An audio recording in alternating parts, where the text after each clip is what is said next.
Et si je te disais que l'un des matériaux de construction les plus anciens en Afrique était également l'un des plus prometteurs pour l'avenir du continent? Dans cette vidéo, je vais te montrer pourquoi construire en terre crue pourrait bien être la meilleure décision que tu puisses prendre, tant au niveau de ton portefeuille que pour l'environnement. Reste avec moi, tu risques d'être surpris. Commençons avec un peu d'histoire et de culture. Encore aujourd'hui, 30% de la population mondiale vit encore dans des maisons en terre. Si on va en Afrique subsaharienne, ce pourcentage peut atteindre jusqu'à 50% dans certaines régions rurales. Depuis des siècles, nos ancêtres ont utilisé la terre crue pour construire leurs maisons, des palais ou encore des villes entières. Il est donc logique de se demander pourquoi. La terre crue a été utilisée tout simplement parce qu'elle était abondante, facilement accessible et parfaitement adaptée à notre climat. Aujourd'hui, alors que nous recherchons des solutions durables, il est peut-être temps de redécouvrir cette technique ancestrale. Quels sont les avantages économiques? Parlons un peu chiffres. Construire en terre crue peut réduire le coût de la construction de 20 à 50% par rapport aux constructions en briques ou en béton. Pourquoi? Parce que la terre extraite directement du site est pratiquement gratuite. En Afrique, où le coût des matériaux peut atteindre jusqu'à 60% du budget total, ces économies sont significatives. On peut également noter que la construction en terre crue utilise environ 70% moins d'énergie qu'une construction en béton. Et cela permet de réduire les coûts énergétiques pendant la construction. Quels sont les avantages d'un point de vue écologique?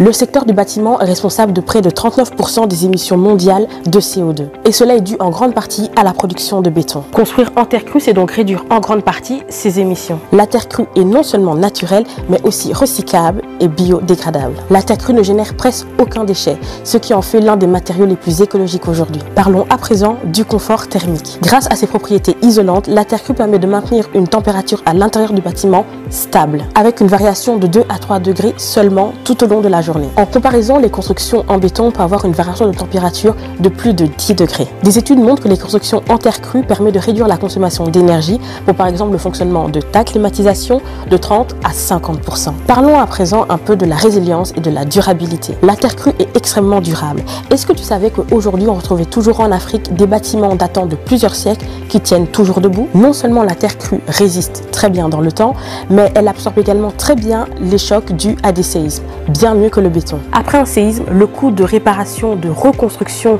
entre un bâtiment en terre crue ou bien en béton peut différer de 30%. Alors, dis-moi, qu'est-ce que tu penses des constructions en terre crue qui sont non seulement économiques, écologiques, durables et confortables d'un point de vue thermique? Est-ce que tu penses à construire en terre crue ou pas? Dis-moi ce que tu en penses en commentaire. D'ici là, on se dit à la prochaine vidéo. Salut!